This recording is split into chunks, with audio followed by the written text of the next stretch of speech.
It's Party of Six, a brand new concept in business television. We have a group of 4 business leaders from the same industry getting together for a business lunch, along with 2 CNBC Africa journalists, and we let the cameras roll.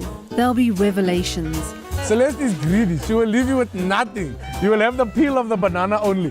You can do the tipper. Oh, I can do the tipper. I can bend this fork tipper. I'll pay you to do the tipper right now. Tipper. There's like a tipper light. There'll be opinions. I honestly would rather lose a finger than die on stage. There'll be controversies.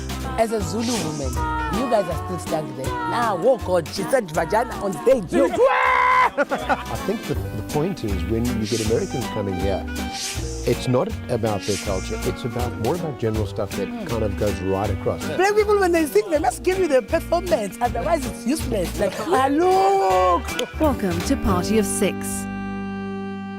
Today, Party of Six is filming in Parker's. It's the brainchild of SA comedy stalwart Joe Parker, a long-term dream to provide a regular home for stand-up comedy and also to develop the art as a regular attraction in the vein of theatre and movies. The development of local talent is high on the agenda for the Parker's team. So today, your hosts David Williams and Nozipho Mbanjwa will be chatting to a roundtable of local stand-up comedians.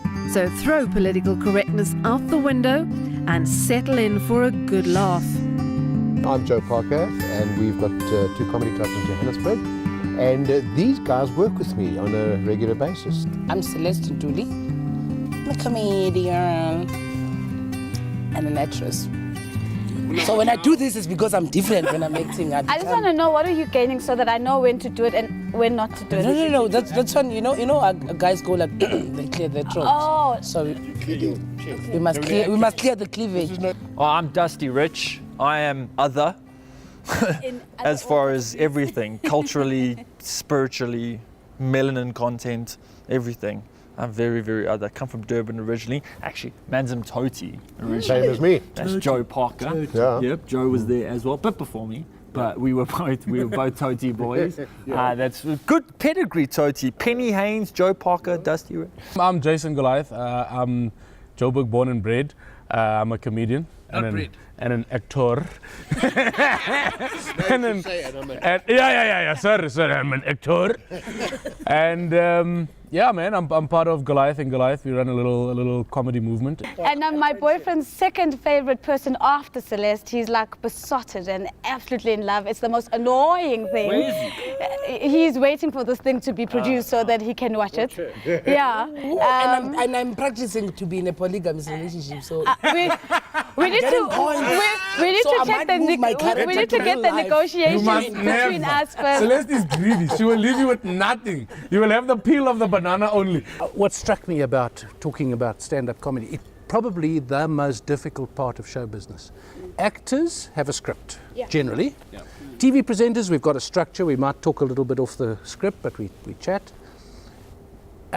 Even MCs, instruments, they got instruments, they got songs. Anthems. Musicians have their anthems. Have you ever thought about this? Play us that favorite song. You know, you MC, there are ways of MCing, and it's a skill, but they're not sitting there saying, so make me laugh. For me, because I'm from a huge family, it happens a lot when there's funerals. And this is not a joke. Everyone will be waiting for me, so I'm okay. Just mimic her. The one who's passed on, just pretend you're her or something like that, because they know I'm good at that, like picking on family members. But they want to laugh, for real. I am not joking. They will expect for me to MC whatever, memorial service, whatever, but if I'm just, well, Mr. Priest so and so, and let's sing this hymn and go and sit down, I'm boring the hell out of them. They'll be like, oh, come on. I'd say that's the reason. That's the reason comedy exists. That's the exact point. That's why we do it. Because of situations that we need to make better. That is our job. Jesters, we are the, jesters. The risk at being the jester was if you didn't impress the king, you would cut your head off. Yes. And that's what it feels like to die on stage. So if an audience is saying to you, make us laugh, I honestly would rather lose a finger than die on stage. I think the worst one is when you die on your material that you've done at this venue and it works and it kills. And then, like for me, most people know me for a Zulu comedy. So when I get to Joburg, most people they could be black, but they're not Zulu. So I have to think about, okay, Do they understand this word? Do they not understand this word? And I have to gauge as well. Are they proper Sotho or they this Soweto kind of mixed Zulu crap? You know? I think you touched on a very interesting point there. So it's technical for us in the sense that we've got to constantly be doing the same set over and over again to different audiences, and then you've got to, you get to a point, I think, in your experience, or I've reached a point where you start becoming, thank you very much, well done, just leave it here by me, man. Don't be well done. That's mine, that's I don't know what you guys are trying, but you get to a point where and even if it's not in a different language, it could just be a different cultural background.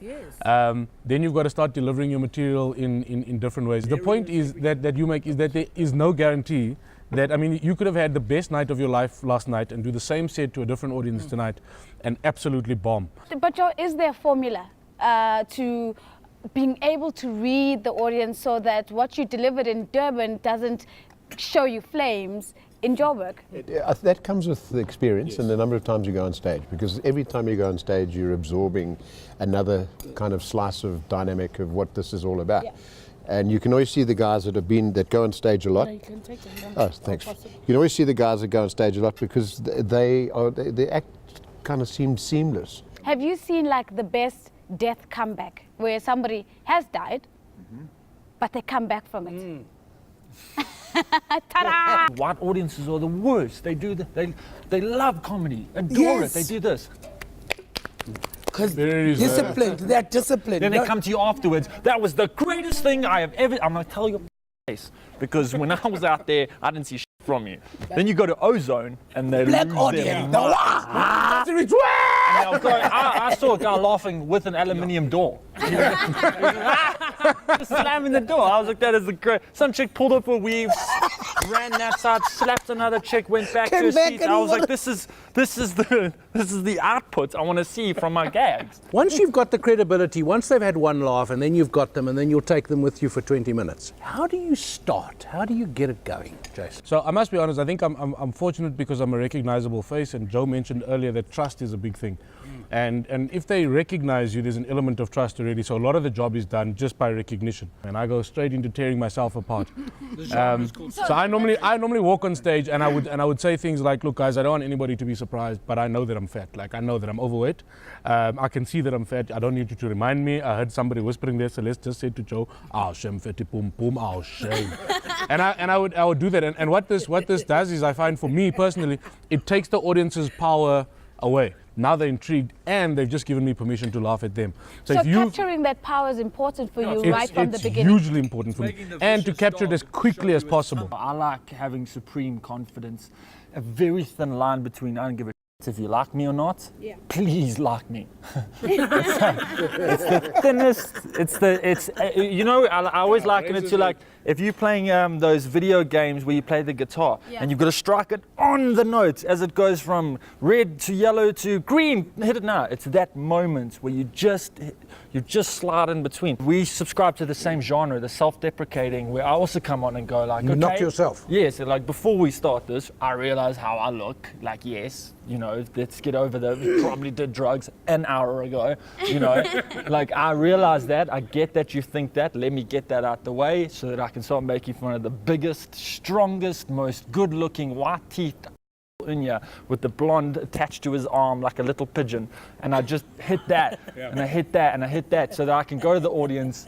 Yes, society loves him, but we don't have to. And that's the thing as well. Fearlessness, I don't care who I'm speaking to, what I'm saying. How I prepare for my material, I understand that I'm going to Joe Parker's today. I have to separate my jokes, the Zulu ones and the English ones, literally in my mind. Because I've got a separate audience, like totally. And the people will expect me to speak Zulu when they see that I can speak Zulu. She speaks Zulu now, she's becoming Joburg and white. I have a topic. I have a topic of, like, I know what conversation I want to have today. If it's love, if it's relationship, if it's sex, I want to have sex, so that it's normally sex and relationship. Obviously, I'm Muslim. That's all I've ever heard. As a Zulu woman, you guys are still stuck there. Nah, oh God, she said vagina on stage, yo. This Zulu woman, yo. You You see, people are still stuck. If I can come on stage and I'm just yellow bone and wave, you will understand. Now that because I look rural and you think I can't say what I say, and then you're like, oh dear God, really? Did she say that?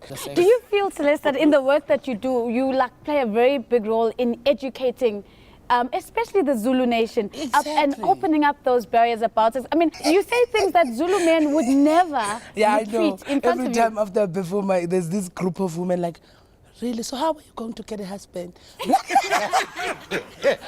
The reason why people laugh, they've thought about it. Yeah. It's just that I've said it. But they've thought about the very same woman who's married, who understands, who's primitive, who says, I'm conventional. I don't say that's such a thing. But those are the ones who roll on the floor because I say things that they're even scared to ask their husband.